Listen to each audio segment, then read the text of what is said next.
Neurodepresores es el grupo de fármacos que van a deprimir al sistema nervioso central. Sabemos que las patologías de la salud mental son muy frecuentes y predominantes, y más aún en esta época, se han incrementado en esta época de pandemia. Tenemos que dentro de los neurodepresores más conocidos están las benzodiazepinas, que es uno de los grupos farmacológicos más recetados, más prescritos, si mal no me equivoco, es el cuarto grupo de fármacos más prescritos dentro de la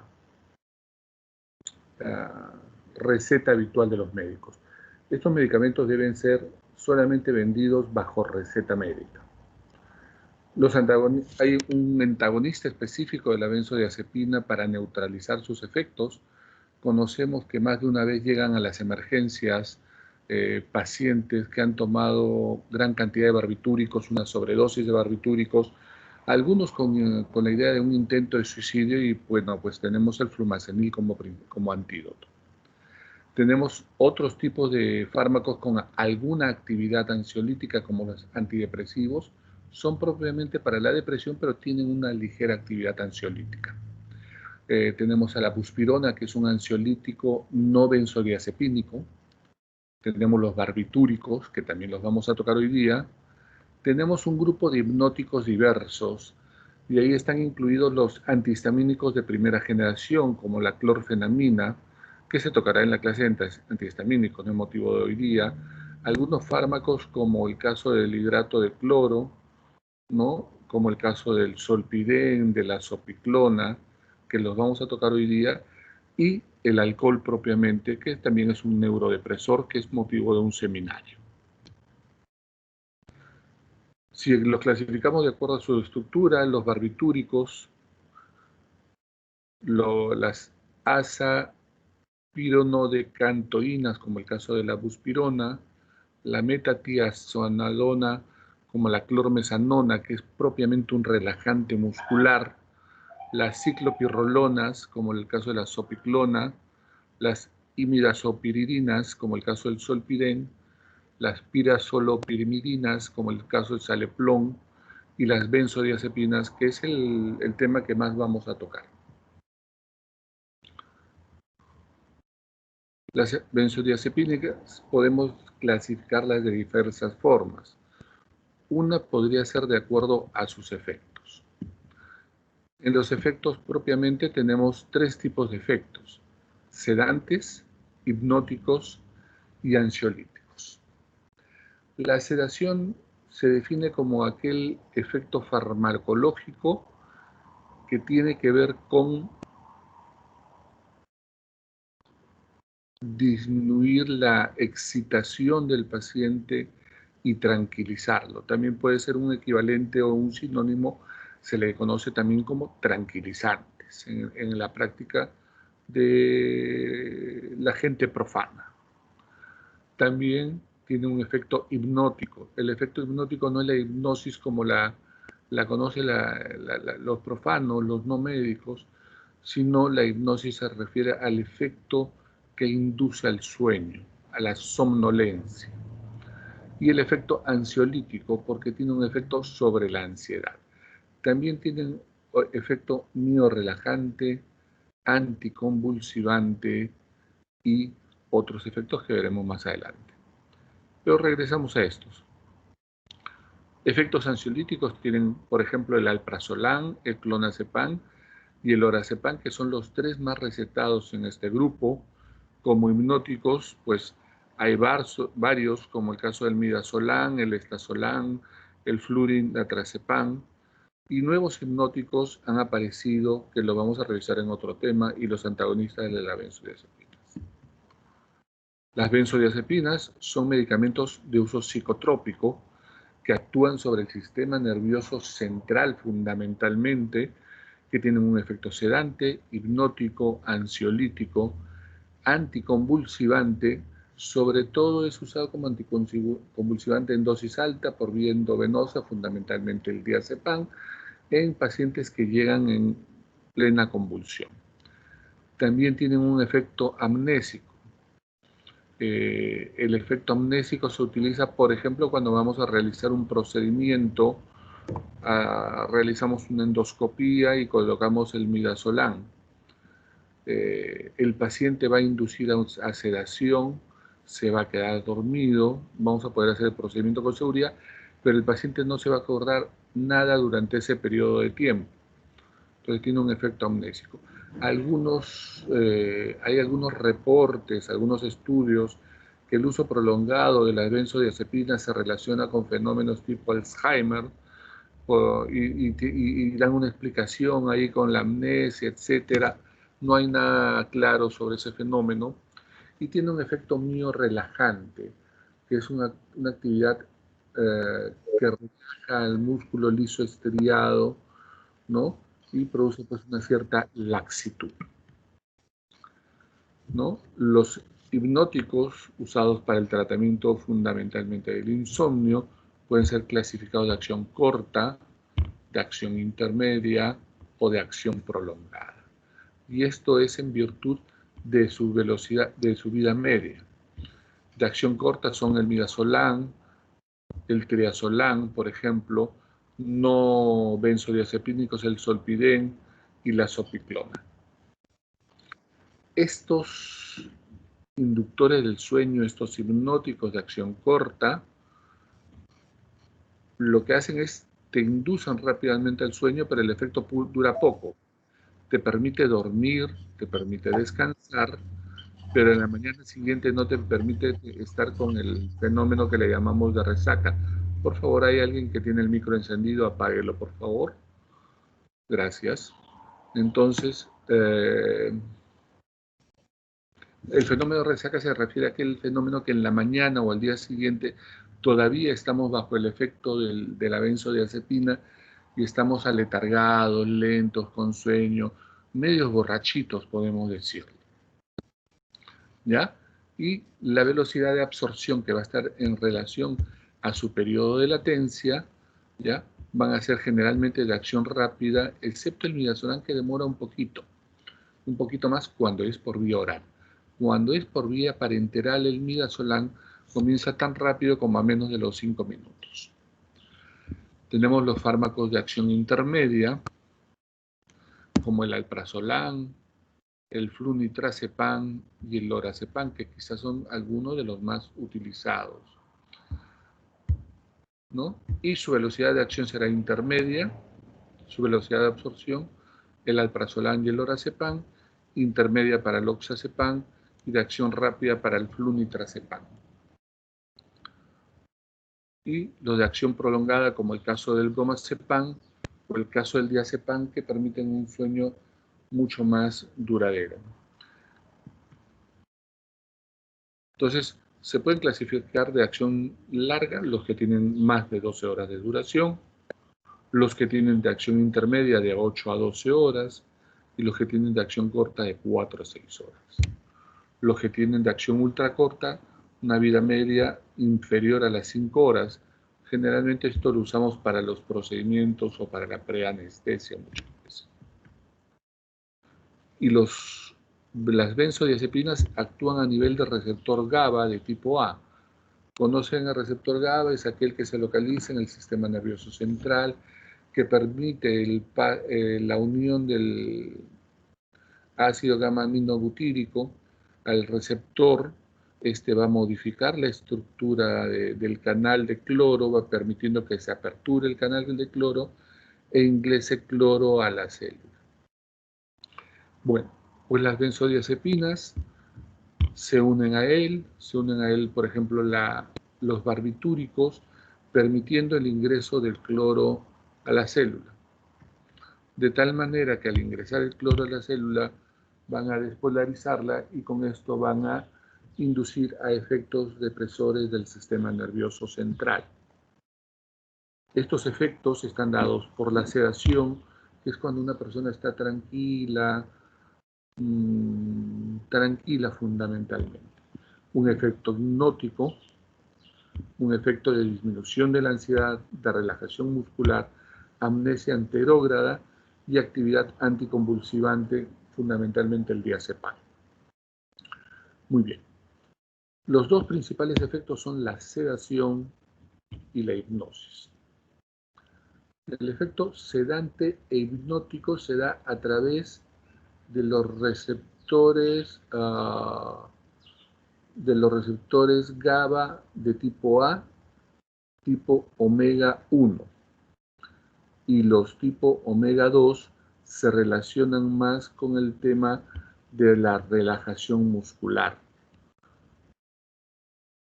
¿Cómo se produce la actividad anticonvulsivante? Se describen otros receptores, como son los receptores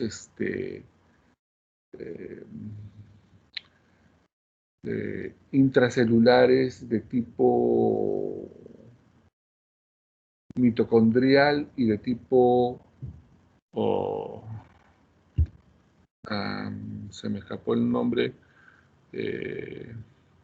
son moleculares a nivel intracelular y que lo que hacen es alteran el flujo de calcio inhibiéndolo y de esta manera tienen el efecto anticonvulsivante, básicamente por disminución de la conducción del calcio en la célula.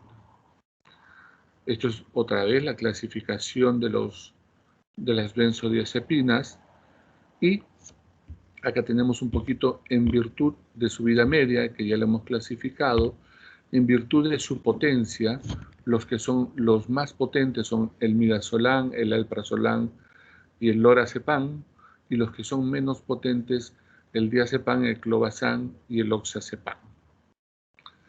Los que inician más rápida su acción, el diazepam de manera rápida, el flunitrazepam y el bromazepam, y que son usados fundamentalmente con efecto hipnótico, el midazolam, el flunitrazepam, son los que tienen un mayor efecto hipnótico, ansiolítico, el alprazolam, el lorazepam, el oxazepam, el clobazam, y como anticonvulsivante, el lorazepam. Los de efecto ansiolítico son importantes porque la ansiedad que se genera durante el día tenemos que combatirlo con fármacos muchas veces y el paciente necesita estar despierto durante las horas del día. Entonces necesitamos relajarlo, sedarlo, tranquilizarlo, pero no necesitamos dormirlo. Yo recuerdo mucho que cuando lanzan, por ejemplo, el alprazolam hace muchos años, mencionaban dentro del marketing de la empresa que lo usaban los pilotos de naves aéreas.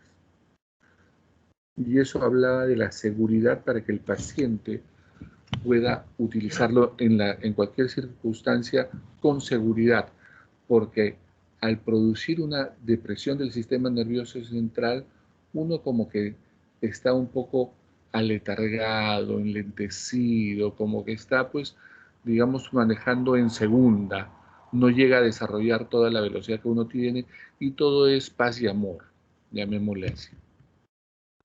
Las benzodiazepinas, entonces, pues a nivel central, tienen los efectos de sedación, hipnosis, ansiedad, disminución de la ansiedad, relajación muscular y una actividad anticonvulsivante. Pero tiene efectos periféricos cuando se da a alta dosis, vasodilatación de las arterias coronarias y puede producir bloqueo neuromuscular.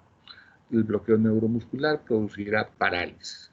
La vasodilatación coronaria puede producir alteración del flujo de las arterias coronarias y por lo tanto problemas a nivel cardíaco. El uso adecuado de las benzodiazepinas es muy importante. Tenemos pacientes y se describe adicción a las benzodiazepinas, sobre todo a las de acción prolongada y sobre todo cuando se utilizan por encima de las 4 semanas. Cuanto más tiempo se los utiliza, el paciente va a necesitar va a necesitar el fármaco desarrollando un cuadro, llamémosle, de adicción. No existe una indicación para las benzodiazepinas de manera crónica, pero existen pues sí los pacientes con trastorno del sueño de manera crónica, pacientes que no pueden dormir y bueno, es necesario dormir para que el paciente pueda estar bien controlado. Cuando vienen mis pacientes con hipertensión mal controlada, por ejemplo, yo necesito sedarlos muchas veces para poder controlar adecuadamente la presión. Necesito que duerman para controlar adecuadamente la presión. Entonces hay que considerar si hay un componente ansioso en cada paciente, pero el uso debe ser menor a 4 semanas normalmente. Tenemos que los pacientes pueden desarrollar síntomas ansiosos y de depresión. Entonces, cuando el paciente tiene un síndrome ansioso depresivo, si damos solamente el ansiolítico, la benzodiazepina, el paciente normalmente puede, a veces incluso empeorar el cuadro depresivo. Se recomienda que se utilice conjuntamente con el antidepresivo. Y una vez que el antidepresivo ha comenzado a actuar 3-4 semanas, se debe suspender la benzodiazepina, ¿no? En ancianos, la Sociedad Americana de Geriatría recomienda evitarla, aunque les debo decir que en la práctica habitual, en la práctica rutinaria, es el fármaco que está casi en toda la receta de los adultos mayores, porque el adulto mayor va a pasar un tema de una alteración en el sueño. Muchos adultos duermen menos en la noche, duermen pocas horas en la noche, se acuestan más tarde, se levantan muy temprano y muchos adultos mayores comienzan a dormir más de día y en la noche se la pasan despiertos. Pero ¿qué pasa? El otro día justo vi un pacientito, no había podido dormir y se tomó su bromazepam, tomaba él, ¿ya? Y se tomó su bromazepam que le dio su sobrina como a las 3 o 4 de la mañana. Se levantó a ir al baño a eso de las 7, 8 de la mañana, en un estado de embriaguez, llamémosle por la benzodiazepina, y se cayó en el baño y sufrió golpes y contusiones importantes. Gracias a Dios no tuvo fractura, pero el paciente no se acuerda del evento. Entonces, es frecuente que muchos pacientes sufran caídas por el uso de benzodiazepinas. Por eso es de que la Sociedad Americana de Geriatría recomienda no usar estos inductores del sueño en adultos mayores y tratar de utilizar, sí, otras drogas. Es un fármaco que contiene múltiples interacciones porque se relaciona la citocromo P450 de tipo 3A4 y con antidepresivos de tipo sedante, con neurolépticos, o sea, los medicamentos para la salud mental, tipo antipsicóticos, los anticonvulsivantes, los antihistamínicos, con opiáceos o con el alcohol, aumenta el efecto de la sedación. Por ejemplo, las famosas, el alcohol no se debe mezclar con benzodiazepinas. Esa es una premisa claramente establecida. Y las famosas peperas muchas veces utilizan esta combinación y muchas veces producen tal depresión del sistema nervioso central con compromiso respiratorio, llevan al paro respiratorio y el paciente se muere, el parroquiano se muere. Cuando se utiliza con cimetidina, que es es para tratamiento para la úlcera, digoxina, que es un antiarrítmico y en la insuficiencia cardíaca, beta bloqueador, que es un fármaco para la hipertensión arterial, los inhibidores de la recaptación de serotonina, selectivos de la recaptación de serotonina, estos fármacos son propiamente antidepresivos, con antibióticos como la eritromicina, la isoniazida, el ketoconazol, el omeprazol o anticonceptivos orales, aumenta la concentración y efectos adversos de estos fármacos. Cuando se utiliza con antiácidos, con barbitúricos, con carbamazepina, con levodopa, con cafeína o con tabaco, disminuye la concentración y los efectos terapéuticos, ¿no? Y cuando se utiliza con fármacos antihipertensivos, tiene un efecto hipotensor. Es así que si bien los sedantes tienen efectos beneficiosos como la sedación, el sueño, la pérdida, el sueño y se utilizan en la anestesia prequirúrgica, pueden en casos extremos conducir al coma, a la depresión respiratoria que puede ser fatal, como se las mencioné hace algunos segundos, y a la depresión de la regulación cardiovascular con la hipotensión fundamentalmente. Y esto será dependiente de la dosis. A mayor dosis, mayor riesgo de reacciones adversas. Y segundo, cuando se mezclan con otros fármacos o con otros neurodepresores como el uso del alcohol, por ejemplo.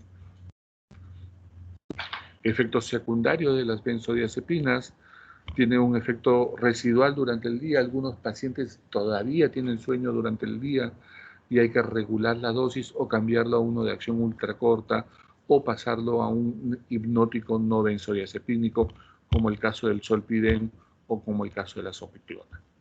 También disminuye el funcionamiento psicomotor, te enlentece, te vuelve más lento, no solamente en el pensamiento, sino en la reactividad. Por eso los pacientes idealmente cuando usan benzodiazepinas no deberían manejar, a pesar de la propaganda que les conté sobre el marketing cuando se lanzó el alprazolam. La tolerancia y la dependencia se va a presentar en muchos pacientes. Se menciona que las mujeres tienen mayor cantidad de receptores para las benzodiazepinas de los receptores de tipo GABA, y por eso es más frecuente la dependencia a benzodiazepinas en damas que en varones. Esto se da generalmente cuando el uso es continuo, más de 4 semanas. Puede producir amnesia retrógrada, y algunos pacientes cuando tienen uso crónico pues van a describir este efecto, y esto es más presente por ejemplo con el midazolam o con el bromazepam, lo he visto. Efectos secundarios psiquiátricos o reacciones puede causar depresión en algunos pacientes. En algunos pacientes habrá reacciones paradójicas. En el hospital lo veo cuando hago servicio de guardia en la unidad de cuidados intensivos coronarios. Tenemos pacientes adultos mayores, le damos su pastillita para que esté relajado durante la guardia, duerma tranquilo en la unidad de cuidados intensivos, y el paciente a las 2 de la mañana se despierta agitado, se desorienta, desconoce y se pone a ver cosas que no existen.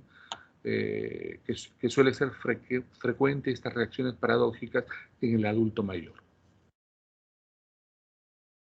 Entonces, cuando el paciente tiene reacciones adversas, sobre todo en la intoxicación aguda, cuando un paciente ha tomado por error, o cuando un paciente se ha intentado suicidar, o ha tenido una sobredosis por dependencia, pues el paciente llega y el antídoto es el flumazenil. Existen pacientes que tienen otras adicciones, por ejemplo al hashish o al alcohol o a otros fármacos, y existe pues lo que se llama tolerancia cruzada. Cuando consumen otras sustancias va a necesitar mayor cantidad de benzodiazepinas, va a necesitar mayor cantidad de benzodiazepinas para poder obtener el efecto.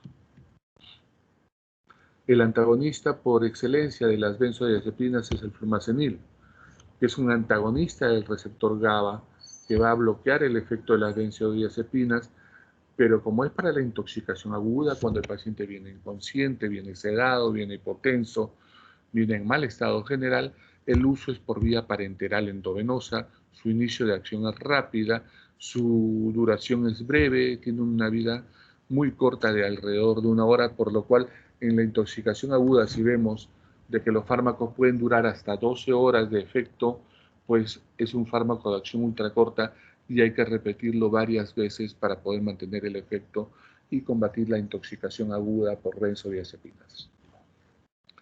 El consumo excesivo o abusivo, cuando se utilizan más de 4 semanas, es la tolerancia, que es aquel fenómeno que vamos a necesitar cada vez mayor cantidad de la droga para obtener el mismo efecto.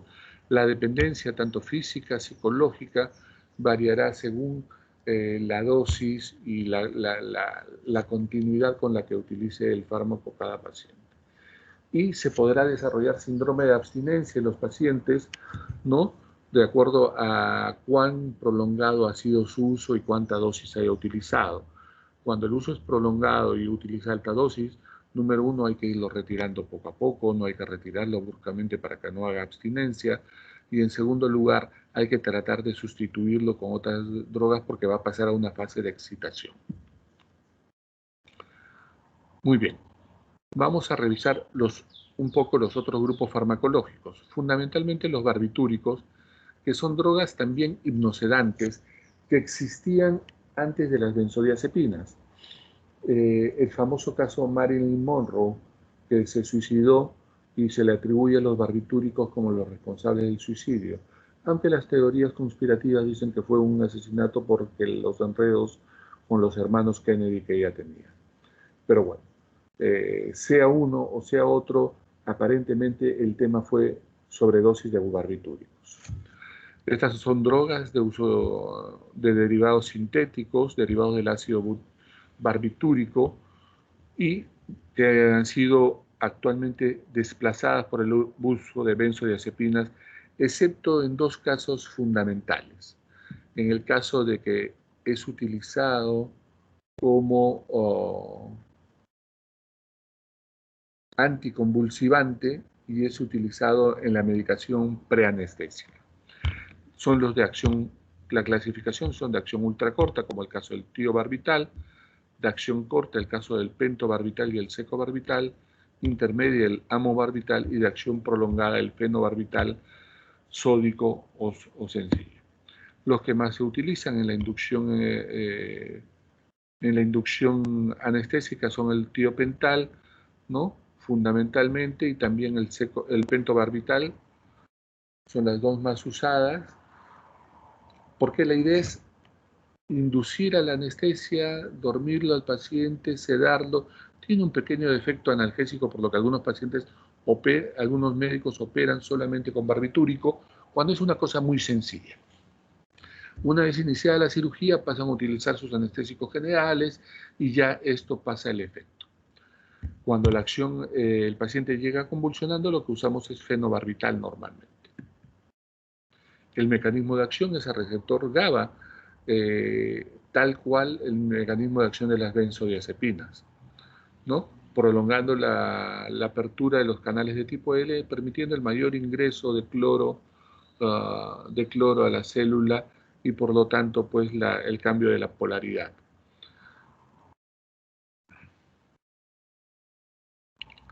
¿No? Este es básicamente el cuadro en el cual se une el receptor GABA a nivel del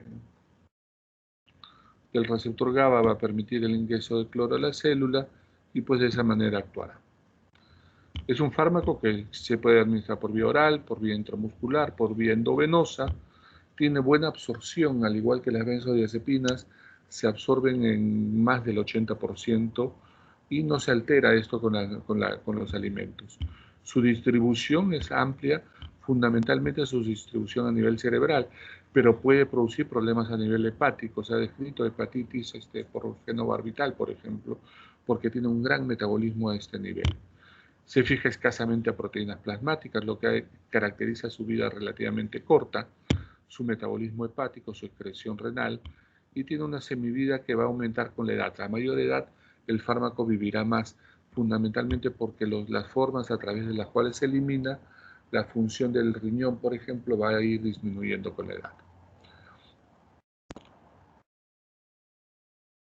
Los de acción ultracorta se transforman en el hígado el 100% y el fenobarbital es excretado sin metabolizar el 25% como características interesantes al margen.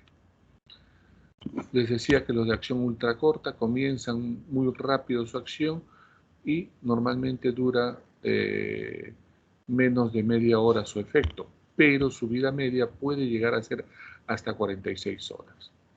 Y así con cada uno de ellos. La duración de la acción, si se fijan bien, las de ultracorta media hora, los de acción corta alrededor de 3 horas, prolongada de 3 a 6 horas y de acción larga de 6 a 12 horas. Es por eso que el fenobarbital se utiliza fundamentalmente en muchos pacientes cuando tienen, por ejemplo, el famoso estatus convulsivo y que los lleva al coma barbitúrico, ¿no? Algunas características con respecto a su fármaco, a sus características de modificación del fármaco al ingreso al cuerpo, su periodo de acción, el tiopental es tan precoz como a los 25 minutos y hasta la hora para el pentobarbital, y para el fenobarbital el tiempo de inicio es como a los 10 a 20 minutos. Perdón, el pentobarbital comienza al minuto más o menos, y menos del minuto el tiopental.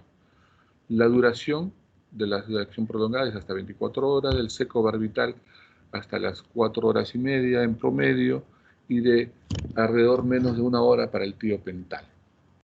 Todas suelen tener un metabolismo hepático importante.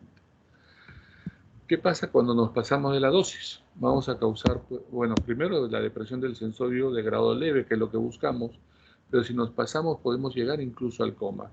Entonces eso hay que medirlo bien.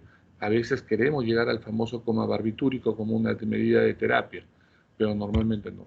Puede producir hipotermia, hiporreflexia, falta de respuesta a los estímulos dolorosos, que es una característica del coma.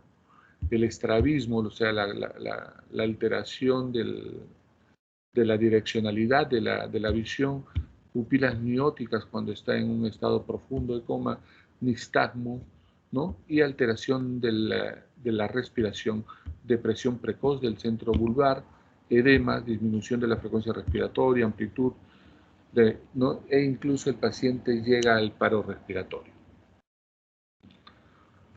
Tiene también dependencia, anormalidades fetales, ataxia, hipoventilación, alteración de la respiración llegando a la apnea y enlentecimiento de los latidos cardíacos. No se debe dar a pacientes con porfiria, ¿no? Fundamentalmente a pacientes con daño hepático renal porque altera su vida media, en pacientes con depresión respiratoria importante o pacientes pues, que tengan abscesos o infecciones en el lugar de administración. Se desarrollará tolerancia rápidamente. Este es uno de los motivos por el cual se dejó este fármaco. Es mucho más adictivo que las benzodiazepinas. Se utilizan fundamentalmente o se usaban como sedantes hipnóticos, pues han sido reemplazados por las benzodiazepinas y drogas más modernas con menor potencialidad de dependencia. Se utiliza en la anestesia preoperatoria en la fase de la inducción como anticonvulsivantes o antiepilépticos. Vamos a revisar un poquito de la buspirona. Es un ansiolítico no benzodiazepínico. No está relacionado ni con las benzodiazepinas, ni con los barbitúricos, ni fármacos de esa familia. Es propiamente una azapirona. Va a ser utilizado para combatir la ansiedad, pero no produce sedación y no produce sueño. Propiamente es un ansiolítico puro, no te produce ese enlentecimiento de la reactividad, pero sí te tiene más relajado. La buspirona está fundamentalmente indicada en los trastornos de ansiedad generalizada, en los trastornos conductuales en los ancianos o en pacientes con daño cerebral. Es de un inicio lento, por lo cual muchas veces se prefiere utilizar asociado a una benzodiazepina al inicio. Es mejor cuando el paciente ya ha recibido tratamiento con benzodiazepinas y no produce dependencia ni interactúa con el alcohol. ¿Cómo actúa? Se une al receptor de 5-hidroxitriptamina, ¿no? Al receptor de serotonina y en menor manera a los receptores dopaminérgicos de tipo 2 a nivel del sistema nervioso central. No produce hipnosis ni sedación, pero sí produce relajación. No tiene potencial adictivo, probablemente porque no actúa por el receptor GABA. Se absorbe muy fácilmente, tiene una absorción superior al 100%, tiene paso hepático, tiene una vida media corta y no posee metabolitos activos, a diferencia de las benzodiazepinas, que muchas veces necesitan ser activadas por el hígado y a pesar de que algunos se absorben de manera activa las benzodiazepinas, dan metabolitos activos, por lo cual su vida media es prolongada. Pero regresemos a la buspirona. Son no benzodiazepínicos, tienen una alta afinidad por el receptor de serotonina y se usa en la ansiedad, en la agitación, en la inquietud interna y en los estados de depresión. ¿Tiene efectos secundarios? Pues hoy día escuchaba, hablaban sobre las vacunas y dentro de la encuesta que acaba de salir que el 40% de peruanos no usarían vacunas, decía de que muchos no la usan porque no saben de sus reacciones adversas. Pues si ustedes revisan la farmacología de todos los fármacos, incluidas las vitaminas, todos los fármacos tienen efectos secundarios. No hay un fármaco que no los tenga. Hay que saberlo usar, individualizar al paciente para que esto sea lo menos frecuente y de la manera más segura. Pero los efectos secundarios de las buspironas son mareos, náuseas, cefalea. En algunos pacientes puede haber cierta inquietud y a veces puede presentarse insomnio.